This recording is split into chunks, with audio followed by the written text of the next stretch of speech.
There's nothing like snook hook sets at dawn or catching a tarpon in the moonlight. Find your next fishing trip made easy on fishingbooker.com and experience the magic of the Sunshine State or any other destination on your fishing bucket list. Book a blue water adventure in search of sailfish or go snapper fishing with the kids. With over 6,000 captains and trips to choose from, planning your next one just got a whole lot easier. Download the Fishing Booker app on the Google Play or App Store, or visit them online at fishingbooker.com to book your trip today. I'm sure a lot of you guys remember the old ceremonial hunting tradition of eating the heart out of the first animal you kill. Meat from those organs are among the most nutrient-rich foods on the planet. You can get those same benefits your ancestors craved via convenient daily capsules from Heart and Soil. Find out more at heartandsoil.co. And remember, use code MeatEater for 10% off your purchase. Welcome to the Wired to Hunt podcast, your home for deer hunting news, stories, and strategies. And now, your host, Mark Kenyon. Welcome to the Wired to Hunt podcast. I'm your host, Mark Kenyon, and this is episode number 373. And today we're back for another episode of our mini-series, Rut Fresh Radio, in which we're getting up-to-date reports from all across the country on the latest deer activity, current conditions, and the tactics that are working right now.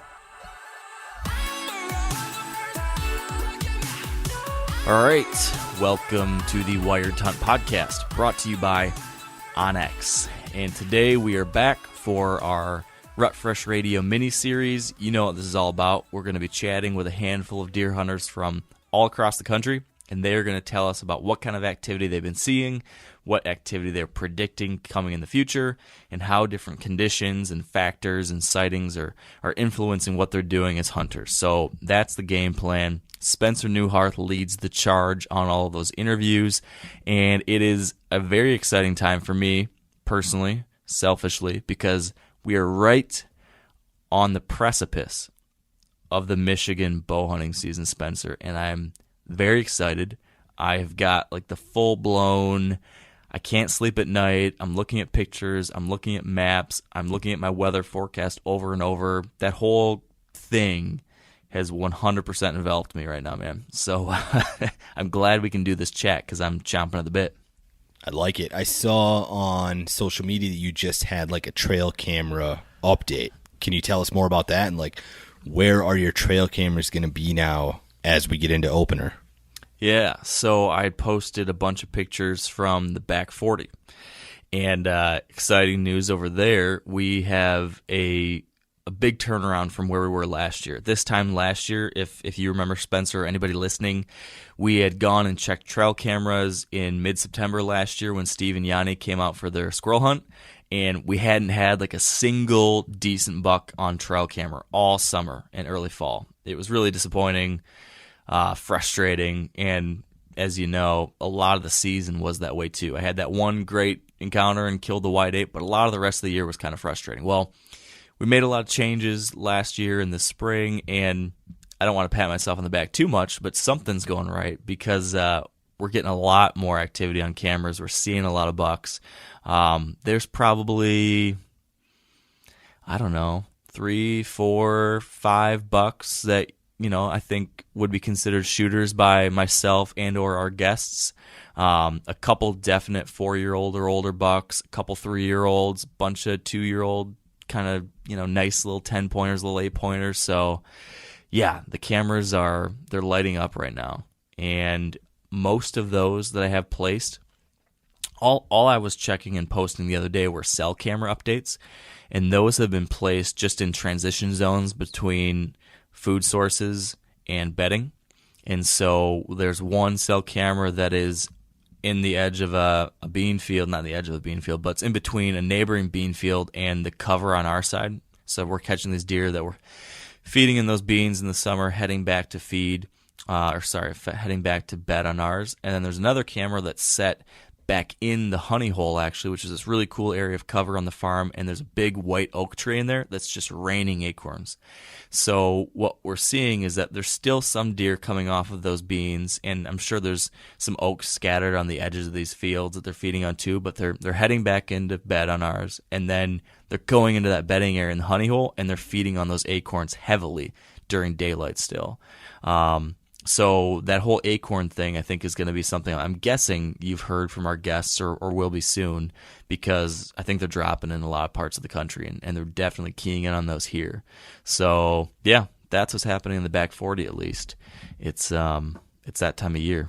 Now, I think a lot of hunters kind of operate on this system where when you have the beginning of October coming or when you have a season opener coming, they sort of check them like one last time or set them in a different place one last time and then leave them until we get closer to the rut.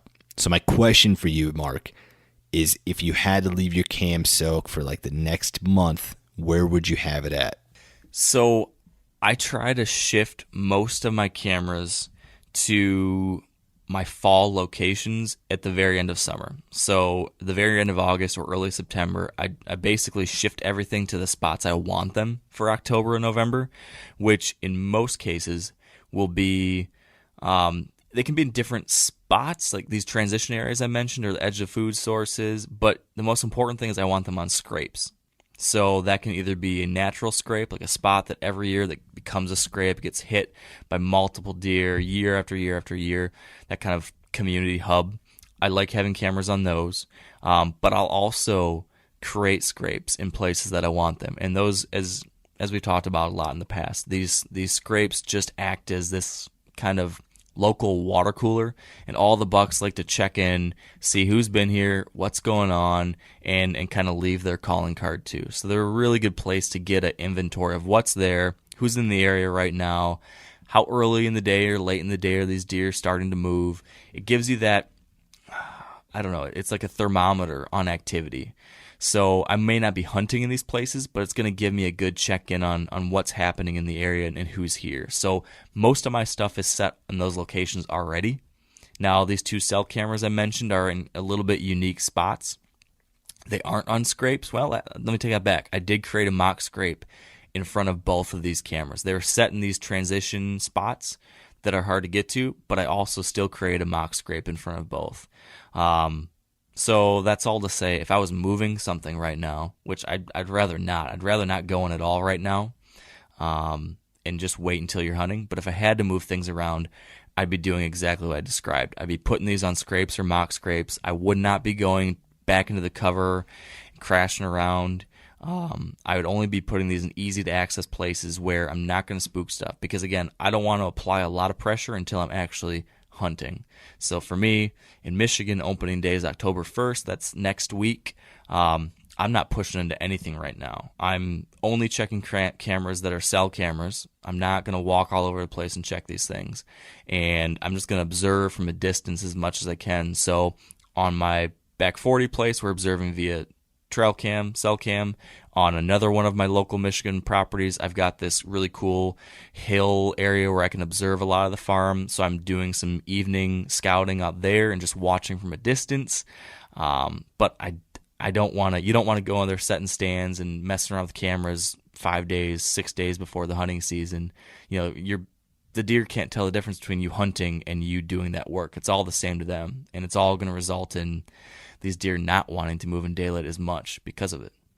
Yeah, I would echo everything that you just said there, Mark. For the next 3 to 4 weeks, if I had to have one place to have my trail cameras, I want them all on scrapes. They are great for getting inventory. They're great for patterning deer. They're great for seeing when they start to move a little bit sooner in the evenings or a little bit later into the mornings.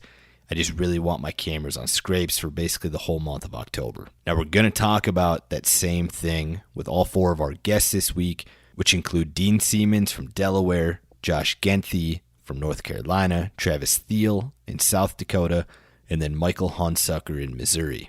And something that you'll hear from all of our guests is that there's this approaching cold front, like early to mid next week across most of the country.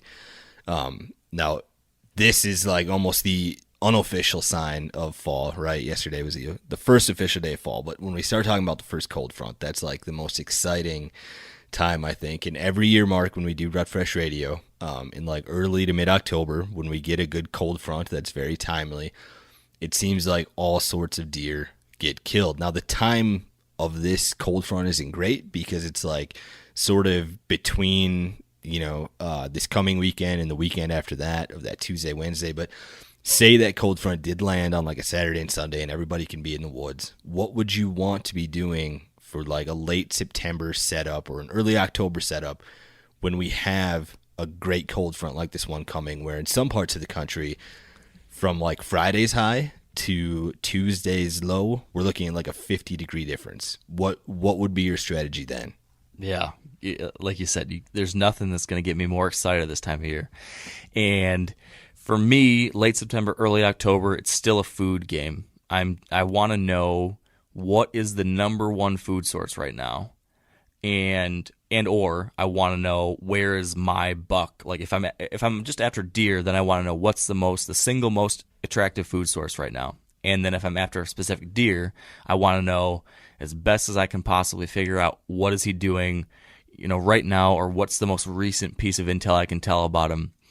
Because when this cold front hits, it's going to get these deer on their feet, and this is going to be one of those couple opportunities you're going to have throughout the year where that big old buck might move a little bit earlier in the evening. So I would try to make an aggressive hunt into that best spot. I would go try to get into my number one location for a food source type hunt. So that's something where I'm tight into the edge of that bedding and food transition spot where I think, okay, if I have some kind of history or some kind of scouting that tells me that this is that best food source and this is probably the most likely place these bucks are coming from, I'm going to go in there and get right on it. Maybe if it was a warm, hot day in October, I wouldn't push right in there. I'd hunt more observations. I'd hunt farther on the edge. But with that cold weather, I want to be in my killing set. So, that might be a green food plot. That might be an acorn flat. That might be a little patch of clover, or maybe it's a standing cornfield it's really starting to dry down now, and all of a sudden the deer are hitting it. It really comes down to knowing your area and your deer. So looking at those cameras, hopefully you can either check them in a really careful way or have cell cameras that can give you this intel without you needing going in there, or do what I've been doing, which is observing from a distance. I want to know as best as possible what that right place is to be, because you only get a few chances when you get these big cold fronts, and you need to be in the right place to take advantage of that right time. So for me, October 1st is opening day. That's going to be a couple days after the front hits, but it's still going to be pretty good. We're going to be in the low to mid 50s, which is going to be great for this time of year. So I've been watching one of my local farms from a distance, and I've seen my number one buck, Tran, and I've seen my number two buck, which I've decided to call number two. I've seen both of them move out in this area along the edge of where a standing cornfield and a bean field come together, and then I've got a food plot system that's about 100 yards away from it. And every time I've seen them come out over this month of September, and I think I've had since in the last 10 days or so, I've seen one of them. In the last 10 days, I've seen them 4 times. And they're always coming from that standing corn, or that edge, that corner where the bean field and cornfield come out. They're exiting out of the bedding right where that corner is. And some nights they move north into the standing corn. Some nights they move south towards the food plot. But that's the entrance to this area I can see. So right there, because of that scouting, I know the area I want to focus on. If the wind's right, when I get this front coming through, I want to be right around that. And I would tell anyone listening, try to achieve something similar to that. Figure out where this point of knowledge is through observation or a trail camera or something, and key in on that close to food. It's generic, but that's kind of the recipe for most early season success. Swing for the fences right now, and we have this front, but you need to have an educated swing. Don't swing blindly. Sure, generic, Mark, but I think that's all great advice. And that can be like what helps somebody kill a deer for this first cold front to fall. I think that's enough from us, though, for this week. Let's get on to our interviews. Sounds good. All right, and joining us on the line next is Dean Siemens from Delaware. Now, Dean, in Delaware, what would you say the buck activity has been lately on a scale of 1 to 10?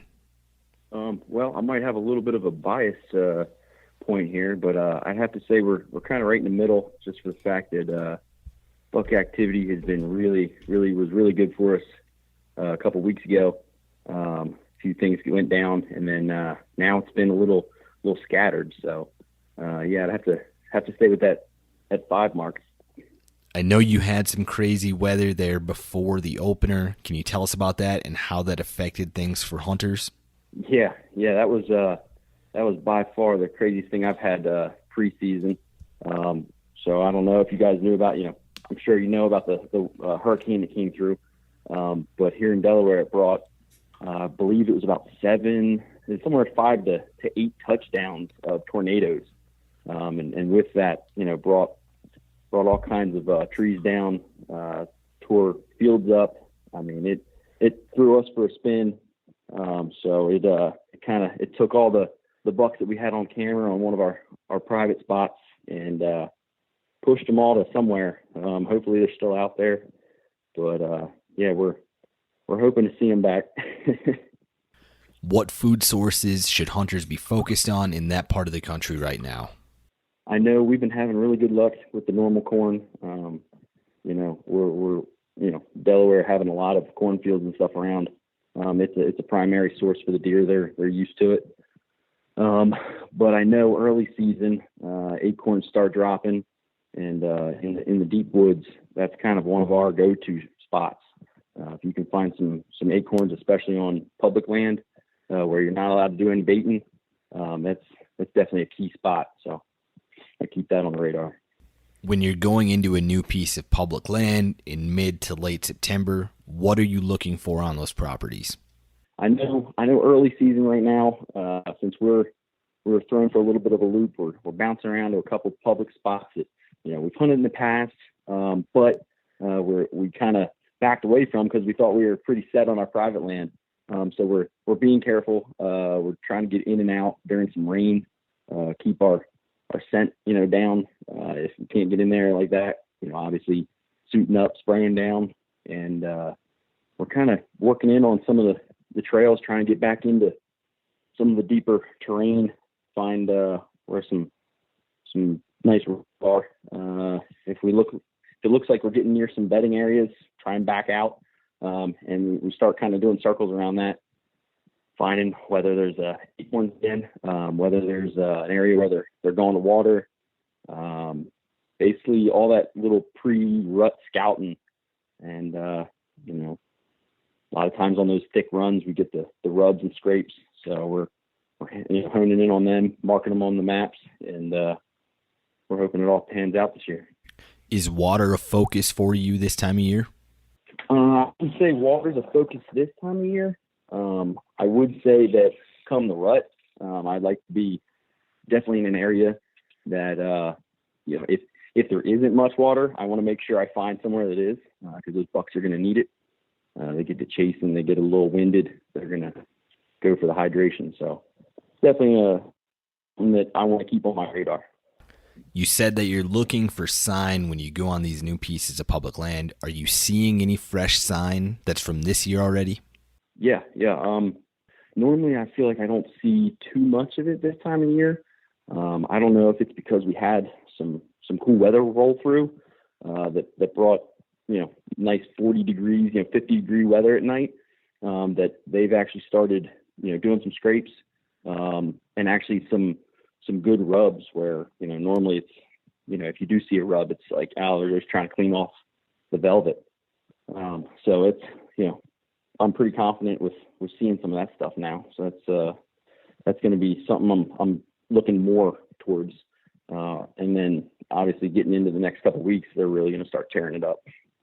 Going forward then in this next week or so, what do you think that buck activity is going to be on a scale of 1 to 10 in Delaware? I think it's really going to have to do with the weather. I know we're going to get into a little bit warmer temps coming up here in the next week or so. So it might not, fire as soon as it was appearing it would. But I don't know, man. It's still, I'm going to have to say probably a 7 because I've already been seeing some good finding stuff early. All right, Dean, well, I hope your luck changes in Delaware. Good luck, and thanks for joining me. Thanks. Have a good one. All right, and joining us on the line next is Travis Thiel from Buckstorm in South Dakota. Now, Travis, in South Dakota, what would you say the buck activity has been lately on a scale of 1 to 10? I would say it's probably been about a 4. Like right now, it's been, the last couple of weeks been really warm. Most of the state, it's been dry also. Seems like there's been more evening activity than morning activity, which is pretty typical this time of year out here. But I would think that it should be picking up here soon for sure. I've definitely seen more deer on their feet in the evenings though than the mornings. Seems like they're bedding up pretty early right now. So Hunting whitetails in the Black Hills, you don't really have those traditional food sources. So what are the food sources that you're looking for this time of year, and how does that change later in fall as you get into October and November? yeah, this time of year, it seems like the majority of the deer, and kind of all year in the hills, there's a lot of forage right now just because they're kind of mainly on like a grass diet. There's not really corn. There's not anything like that, but they are hitting like some of the like private land hay bottoms, a lot of that. Even as the summer transitions further into fall, I've noticed like some of these cattle pastures, the regrowth that'll come up because there's grazing permits throughout the Black Hills. Those deer will actually focus on the regrowth and those sometimes even more heavily grazed pastures they'll even feed in. But for the most part, I've noticed you'll kind of see them favoring meadows that have been hayed, kind of catching them to and from those meadows in between their bedding area, kind of in that transitional zone. Where are you running your trail cameras at this time of year? This time of year, most of them are kind of in that transition zone. So in between where we think they're bedding and where they're feeding. Also in just areas that have like traditionally been good for deer movement, pinch points, where like 4 draws come together that kind of lead down towards a food source. But you'll see a lot of those deer kind of feeding just on natural grasses too. So it's a little bit tougher to target a food source unless you're hunting like an area in the hills that borders that like a private meadow that has been hayed. But I'd say for the most part, all of our cameras are kind of in a transitional zone, not in their bedroom. We don't hunt a lot of mornings this time of year, mostly evenings. Just try to kind of leave them alone and let them do their thing. With the elk rut happening right now and elk season's happening right now in the Black Hills, does that change anything for a whitetail hunter? Does it push those deer out of certain areas or move them off of certain food sources? Yes, it's really hard to predict, but it definitely has an impact on them. You'll notice as like you start getting some elk hunters walking through, like you might even get trail cam pictures of them. Some of the deer that were regular previously kind of vanish. I don't think it completely sends them out of the area or anything because they seem to show back up. It definitely has an impact, and then as soon as that's gone, then rifle elk starts, and that may even have more of an impact throughout October just because there's even more hunters out there. But it really depends because there's some areas there just really is an elk in the Black Hills, so the elk hunters don't have an impact on those areas. Do you focus on water at all this time of year? Yeah, this year especially because it's been a really dry summer. It's been a really dry fall so far, early fall. Water's been key this year. I do have quite a few cameras that are kind of on like a food source that has water near it, like a meadow with a water hole, for example, or a spring bottom in one of those transitional zones. But I think water is probably more important this year than some years because some years there's water everywhere, so it's really hard to pinpoint them and pick a water spot when they could drink anywhere. There might be 15 water sources in one square mile. So I'd say this year, especially, targeting water would be huge. Even sitting on water when possible is a really good option. Are you seeing any sign making yet? Yeah, I've actually come across a few scrapes. I actually have a camera on a scrape that I need to get out and check here this week. But normally, the second half of September already, I have bucks starting to kind of play around and hit that scrape, rubs naturally. Obviously no sign of the rut yet or anything like that, but they're definitely starting to cruise. I think underlooked way to hunt them is kind of find some fresh rubs, maybe even make a couple early rubs or scrapes, in this time of year. And a lot of those like timber bucks will hit those scrapes to and from food sources. It's just kind of a way to redirect them in front of your tree stand or however you may be hunting. Going forward then in this next week or so, what do you think that buck activity is going to be on a scale of 1 to 10 in South Dakota? I think it's probably going to be a 5 or 6. We got a cold front coming in, I believe, this weekend into next week. It's supposed to drop. It's almost 90 today, and it's supposed to be, I think, in the 60s early next week. In the hills, that means 30s. So I really expect it to pick up. Maybe even that morning movement will get a little better, but I'd say, 5 or 6, it should be pretty decent for this time of year. All right, Travis, well, good luck to you and the guys from Buckstorm. Thanks for joining me. Hey, thanks, Spencer. All right, and joining us on the line next is Josh Genthy from Cut 4 Outdoors in North Carolina. Now, Josh, in North Carolina, what would you say the buck activity has been lately on a scale of 1 to 10? Well, if you would have asked me about 5 days ago, I would have told you about an 8, but right now it's probably down to about a 6, maybe a 5, 5.5, simply because that cold front came in for us this past week. So the bucks were really on their feet, it seemed like, and then now that cold front's starting to move out, it kind of seems like, they're kind of taking their time, and basically daylight movement's been at a minimum right now. Do your strategies change at all as far as how aggressive you are when you get a cold front in late September? I try not to be too aggressive just because there is a lot of season left. There's been one buck that I have been hunting, like he's been my number one hit list buck I've been going after, and the wind just hadn't been right for me that whole cold front. So I didn't even bother to even try to go too aggressive on him, because I still keep the wind as my number one thing to consider anytime I go anywhere. Even with a cold front, it don't matter. We both know that. So I've just been kind of, trying to go where the wind works for me, and I've been seeing a lot of deer activity. Just haven't been where I think I can kill the big one yet. So that's just been my biggest deal. What food sources in North Carolina should hunters be focused on right now?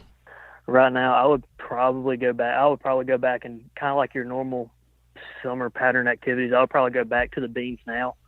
About a couple weeks ago, they were really hitting like grapes and persimmons, apples, that kind of thing. But I think after that cold front, they've kind of started to steer clear of it, and they've kind of headed back towards the beans. Almost like that fall pattern for them is starting to kick in a little early. But, only time can tell, really. So right now, I would probably focus more on the beans and what's...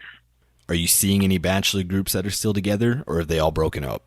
I wouldn't call it a huge bachelor group. I mean, we see it every year where there's always that one big buck that seems to have that one little buck that tags along with it. So, every time you see it, that big one's got to be around somewhere. So I wouldn't necessarily call it a bachelor group, but there is still a few groups here and there, about 2 or 3 bucks total. But I would definitely say that they're done with their bachelor groups.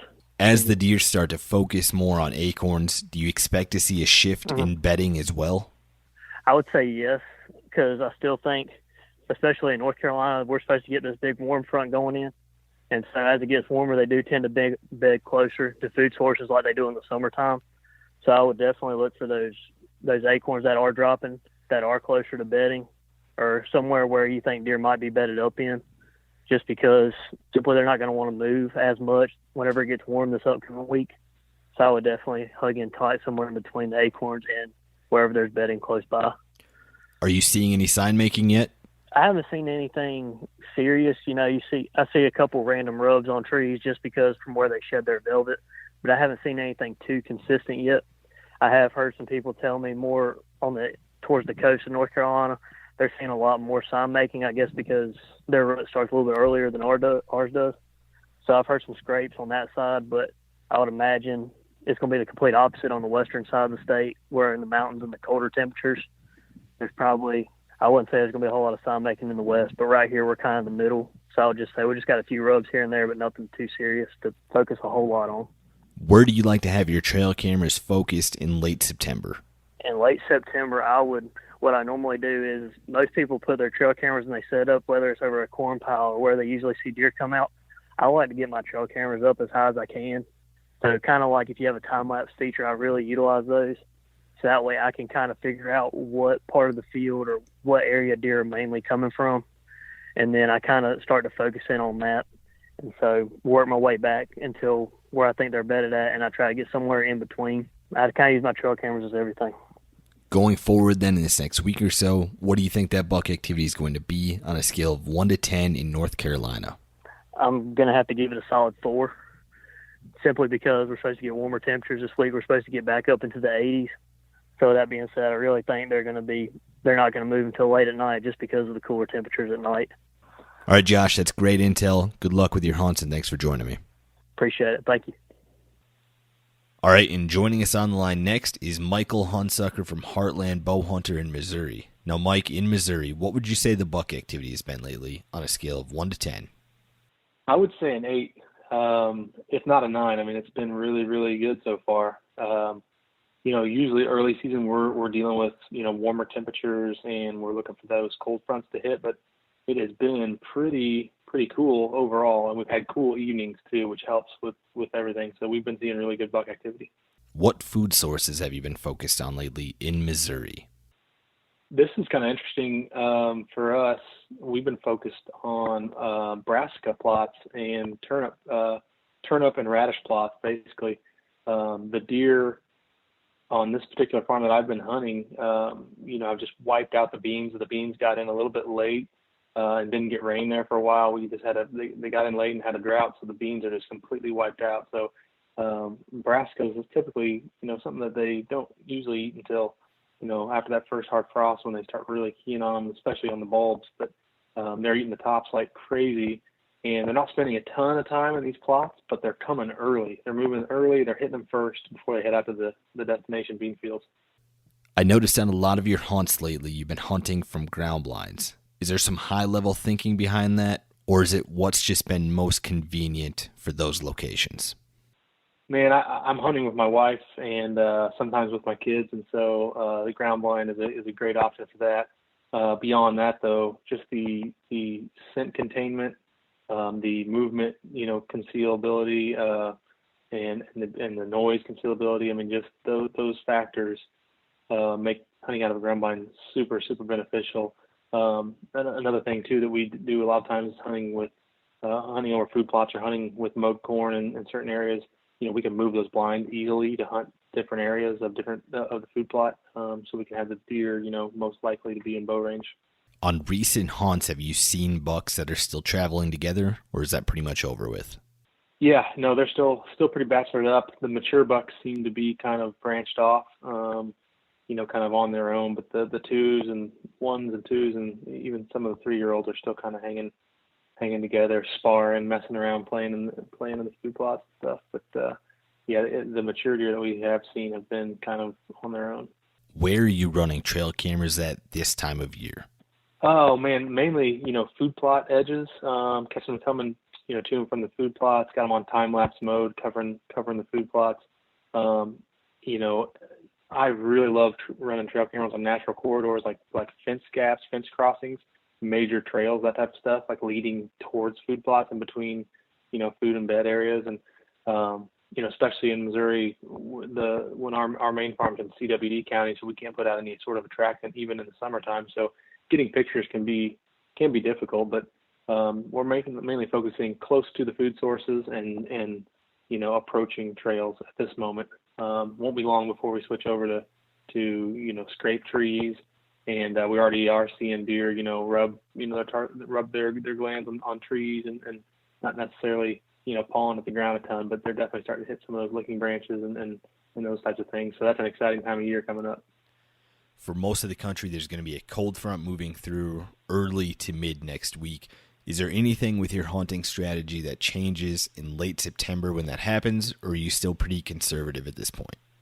Yeah, I mean, we're still pretty conservative, but I mean, those first cold fronts have been magical for us. I mean, as far as getting the big mature deer on their feet early, moving in daylight hours, I mean, those first cold fronts of the season have been awesome. So we will definitely be out there and we'll be waiting. And most likely, I would guess we'll be hunting over clover. That seems to be the, any sort of green plot, the clover, or if they're, like I said, if they're keen on these radishes and turnips plots that we got going, like we'll be on green plots for sure. Are you seeing any sign making yet in Missouri? Yeah, I mean, there's definitely obviously rubs from when they're stripping velvet and stuff, but they are starting to scrape a little bit, like I said, hit the hit the scrape branches, the scrape trees. We put out some scrape trees and food plots and on field edges and stuff. And there's definitely seen a little bit of activity. So as soon as they strip that velvet, they start kind of rubbing those glands all over the trees, and it's kind of a social thing. So it won't be long before they start ripping up the ground. Going forward then in this next week or so, what do you think that buck activity is going to be on a scale of 1 to 10 in Missouri? I think it's going to get even better next week with that cold front. It's going to be a 9. I mean, it's going to be as good as it gets for a few days there. We're going to have a little bit of a lull here. Looks like Friday, Saturday this weekend, it's going to heat back up a little bit. So that'll slow things down. So that big swing when it warms back up and then boom, temp drops, it's going to trigger the deer to be moving and on their feet. All right, Mike, well, I like your optimism. Good luck with your hunts, and thanks for joining me. All right, thanks. Hopefully you have some results to speak for. And that concludes this week's episode of Rut Fresh Radio. Thanks to Dean, Josh, Travis, and Mike for joining me, and thank you guys for listening. As always, make sure you head over to themeateater.com and check out the recent whitetail content from folks like me, Mark Kenyon, Tony Peterson, Pat Durkin, and more. Also, if you head over to themeateater.com/giveaway, you can enter for a chance to win our biggest prize package ever. You only have a couple more days, so head over to themeateater.com/giveaway and enter for a chance to win $4,000 in prizes. In that prize package, we have a full kit from First Light, a meat eater, Weatherby rifle, lacrosse boots, Onyx gift card, Stone Glacier backpack, and more. Good luck with the giveaway, good luck with your hunts, and I'll talk to you guys next week. Until then, stay wired to hunt. I'm sure a lot of you guys remember the old ceremonial hunting tradition of eating the heart out of the first animal you kill. Meat from those organs are among the most nutrient-rich foods on the planet. You can get those same benefits your ancestors craved via convenient daily capsules from Heart and Soil. Find out more at heartandsoil.co. And remember, use code MeatEater for 10% off your purchase.